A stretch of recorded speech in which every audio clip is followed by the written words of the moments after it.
அப்போ கவனமாக இருங்க அப்படின்னா நான் ஏதோ உங்களை காயப்படுத்த போகிறேன், கஷ்டப்படுத்த போகிறேன், பயப்படுத்த போகிறேன்னு நினைக்காதீங்க. இல்லை, ஒரு 6 ராசிக்காரர்கள் இந்த சனி வக்கர நிவர்த்தி அடைகிறதுனால எச்சரிக்கையாக தனக்குன்னு ஒரு வட்டத்தை போட்டுக்கொண்டு வாழ்வது நல்லது. இந்த 6 ராசிகளும் ஹனுமான் ஆஞ்சநேயருடைய மூல மந்திரத்தை தொடர்ந்து சொல்லிக்கிட்டு வாங்க.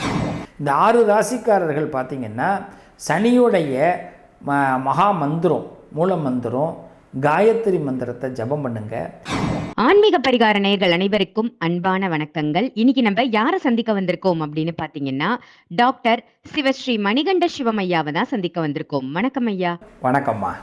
சனி வக்ர நிவர்த்தி இருக்கு இல்லையா, இந்த சனி வக்ர நிவர்த்தியில மிகவும் கவனமாக இருக்க வேண்டிய ஒரு 6 ராசிகள் யார் யார் அப்படின்னு சொன்னீங்கன்னா மக்களுக்கு ரொம்ப யூஸ்ஃபுல்லா இருக்குங்க ஐயா.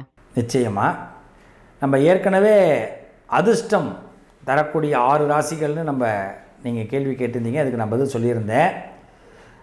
அதே நேரத்தில் அதிர்ஷ்டம்னு வரும்பொழுது கவனம்ங்கிற ஒரு வார்த்தையும் உண்டு இல்லைங்களா. மகிழ்ச்சினா துன்பம், இன்பம்னா துன்பம், மகிழ்ச்சினா துக்கம், இது மாதிரிலாம் மாற்று விஷயங்கள் இருக்குது. அதே மாதிரி அதிர்ஷ்டம்னா கவனம் அப்படிங்கிற ஒரு பதிவும் இருக்குது.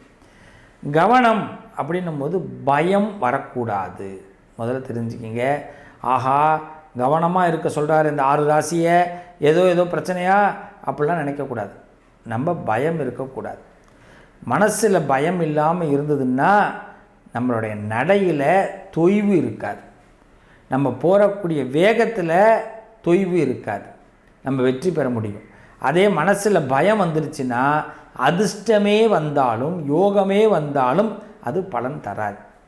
அப்போ கவனமாக இருங்க அப்படின்னா நான் ஏதோ உங்களை காயப்படுத்த போகிறேன், கஷ்டப்படுத்த போகிறேன், பயப்படுத்த போகிறேன்னு நினைக்காதீங்க. இல்லை, ஒரு 6 ராசிக்காரர்கள் இந்த சனி வக்கர நிவர்த்தி அடைகிறதுனால எச்சரிக்கையாக தனக்குன்னு ஒரு வட்டத்தை போட்டுக்கொண்டு வாழ்வது நல்லது. என்றைக்குமே வட்டத்தை போட்டுக்கணும். ஒரு தனி மனிதனுடைய வாழ்க்கையில் வட்டம் அப்படிங்கிறது ரொம்ப சிறப்பு. அதுவும் ஏதாவது ஒரு தெய்வத்தை வணங்கிறது இன்னும் சிறப்பு. இந்த 6 ராசிகள் கவனமாக இருக்கணும். இந்த 6 ராசிகளும் ஹனுமான் ஆஞ்சநேயருடைய மூல மந்திரத்தை தொடர்ந்து சொல்லிக்கிட்டு வாங்க. ஒரு நாளைக்கு 54 தடவை இல்லை 108 தடவை. வாய்ப்பு கிடைச்சா சனிக்கிழமை இந்த சனிப்பெயர்ச்சி வரை 2025 சனிப்பெயர்ச்சி வரை சனிக்கிழமை ஹனுமானுக்கு வெத்தலை மாலை போட்டு வர்றது நல்லது. என்ன மாலை? வெத்தலை மாலை. அதாவது 4 வெத்தலை இன்ட்டு 9, 4 வெத்தலை என்ன பண்ணணும், ஒரு இடத்துல இப்படி கட்டி அதே மாதிரி 4 வெத்தலையை 9 வெத்தலை மாலையாக போட்டிங்கன்னா நிச்சயம் ஒரு மாலையில் 9 வெத்தலையை கட்டியிருக்கணும். ஆனால் ஒரு வெத்தலைக்குள்ளே 4 வெத்தலை இருக்கணும். இதுதான் கணக்கு. அப்படி நம்ம வெத்தலை மாலை போட்டு வந்தீங்கன்னா உங்கள் வெற்றி உண்டாகும். அப்போ பயப்பட வேண்டாம். ஹனுமான் பலம் இருந்ததுன்னா நல்ல புத்தி, வாக்கு சாதுரியம், யாருக்கிட்ட எப்படி பேசணுங்கிற எண்ணம், இதெல்லாம் நமக்கு உண்டு பண்ணும். அது யார் யாருக்கு அப்படிங்கிறது தான் இப்போ உங்களுடைய கேள்வி. ரொம்ப ஈஸியாக சொல்கிறேன். முதல்ல ரிஷபராசி, கவனமாக இருக்கக்கூடிய ராசியில் ரிஷபம். ஏன்னா உங்களை யாராவது பக்கத்தில் நீங்கள் பயப்படவே மாட்டீங்க, ரொம்ப தைரியமாக தெளிவாக போகிற ஆள். ஆனால் உங்களை பக்கத்தில் உள்ளவங்க பயமுறுத்திடுவாங்க. பக்கத்தில் உள்ளவங்களால தான் நீங்கள் பயப்படுவீங்க. அதனால் இப்போ நீங்கள் தெரிஞ்சிக்க வேண்டியது, பக்கத்தில் உள்ளவங்கள நம்பாதீங்க. யாராக இருக்கட்டும், தொழிலாக இருக்கட்டும், பக்கத்தில் உள்ளவனாக இருக்கட்டும், வியாபாரமாக இருக்கட்டும், பக்கத்தில் உள்ள ஏதாவது உங்களை சூட்சமம் பண்ணாலோ திசை திருப்பினாலோ அதுக்கு இடம் கொடுக்காதீங்க. இதை மட்டும் ஃபாலோ பண்ணுங்கள் ரிஷபராசி. அதுக்கு அடுத்தது இந்த ரிஷபராசி எப்படி சொல்கிறீங்களோ அதே மாதிரி சிம்ம ராசிக்காரர்களும் கவனமாக இருக்கணும். ஏன்னா நீங்கள் தனித்து செயல்பட்டு வெற்றி பெறக்கூடியவர்கள். உங்களுக்கு நிகர் நீங்கள் தான். நீங்கள் யார் பேச்சையாவது கேட்டிங்கன்னா அப்போ குழப்பம் வரும், மன தெளிவு போயிடும். இன்னொன்று, யாராவது உங்களை பற்றி தப்பான கமெண்ட் அவதூறாக சொன்னால் கூட உடனே அதுக்கு நான் கோர்ட்டில் கேஸை போடுறேன், அவதூறு பண்ணிட்டே நினைக்காதீங்க. அவனை விட்டுடுங்க. அதுவே நீங்கள் வாழ்க்கையில் வெற்றி பெற்றுவீங்க. இல்லைன்னா அவன் நினச்சதே உங்களை நல்ல செயல் செய்ய விடாமல் தடுக்கிறதுக்கு முயற்சி பண்ணுவாங்க. அதனால் சிம்ம ராசிக்காரர்கள் இன்னொருத்தவங்களை ரொம்ப தூக்கி வச்சு கொண்டாட வேண்டாம். அடுத்தது விருச்சக ராசி. உங்கள் விருப்பத்தை நீங்களே செயல்படுத்தணும். உங்கள் விருப்பத்தை நீங்கள் யார்கிட்டையாவது சொன்னீங்கன்னா அது நடக்காது. அதே மாதிரி பாவம் பார்க்காதீங்க. இந்த சனி வக்கர நிவர்த்தி ஆகிறதுனால உங்களுக்கு ஆல்ரெடி விருச்சக ராசிக்கு 4ஆம் இடத்துல அர்த்தாஷ்டம சனியாக நீடிக்கிறாரு. இப்போ போய் பாவம் பார்த்தீங்கன்னா உங்களுக்கு கிடைக்கிறது கிடைக்காது. ஒரு மாற்றத்தை வருதா அந்த மாற்றத்தை ஏற்றுக்குங்க. இந்த மாற்றம் வந்தால் நமக்கு என்ன பண்ணுறது, அப்போ யார் என்ன சொல்லுவாங்க, இதை சிந்திக்க வேண்டாம். இது நல்லது. அதே மாதிரி தனுசு ராசி, மகர ராசி, மீன ராசி, இந்த 3 ராசிக்காரர்கள் ஆக 6 ராசி. தனுசு ராசிக்காரர்களுக்கு பார்த்தீங்கன்னா விழிப்புணர்வோடு இருங்க. நீங்கள் ஒரு நாள் முயற்சி பண்ணுறீங்க, மறுநாள் அந்த முயற்சியை தொடர மாட்டீங்க. ஒரு வாரம் அதை பற்றியே சிந்தித்து ஓடுறீங்க, அடுத்த வாரம் அதை அப்படியே கிடப்பில் போட்டுறீங்க.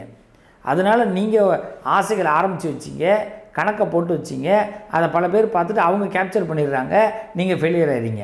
அதுக்கு முக்கியத்துவம் கொடுக்காதீங்க, தொடர்ந்து முயற்சி பண்ணுங்கள். அதேமாரி மகர ராசி, இந்த 6 ராசியில் முக்கியமாக மகர ராசி எப்படின்னா, நீங்கள் நினச்சிங்கன்னா தெய்வத்தை ரொம்ப கொண்டாடுவீங்க, நினச்சிங்கன்னா தெய்வத்தை பற்றி யோசிக்க மாட்டீங்க.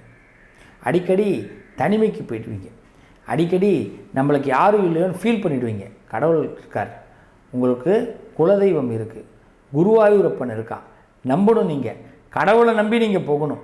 சன்னியாசிகளும் உங்கள் தவம் பண்ணக்கூடியவர்களும் உங்களுக்கு ஹெல்ப் பண்ணுறாங்க. அதனால் நீங்கள் கடவுளுடைய பிள்ளை, அதனால் பயப்படாதீங்க. அடுத்தது மீன ராசி. நம்மளை யாராவது பிடிச்சி தள்ளி விட்டுருவாங்களோங்கிற எண்ணம் வரும். இது எல்லாமே பயத்தில் தான் இருக்குது. உங்களை யாரும் தள்ளிவிட மாட்டாங்க, கடவுள் அந்த இடத்துல காப்பாற்றுவார். தள்ளி விட்டுருவாங்களோ நீங்களாகவே பதட்டப்படுறீங்க. அந்த பதட்டம் மட்டும் உங்களை விட்டு விலகினா போதும். பயப்படாதீங்க. எதுவாக இருந்தாலும் துணிஞ்சு செயல்படுங்க, எதிர்கொண்டு செயல்படுங்க. மீனராசிக்கு திருச்செந்தூர் முருகப்பெருமானுடைய அனுகிரகம் இருக்குது. அதனால் முருகப்பெருமான் உங்களை இன்னும் யோகத்தை கொடுப்பார். ஆக சனி பகவான் வக்கர நிவர்த்தி ஆகிறதுனால இந்த 6 ராசிக்காரர்களும் கவனமாக இருக்கணும்னு நான் சொல்கிறேனே தவிர பயந்து இருக்க வேண்டாம். ஒரு பொழுதும் உங்களுக்கு பயம் தேவையில்லை.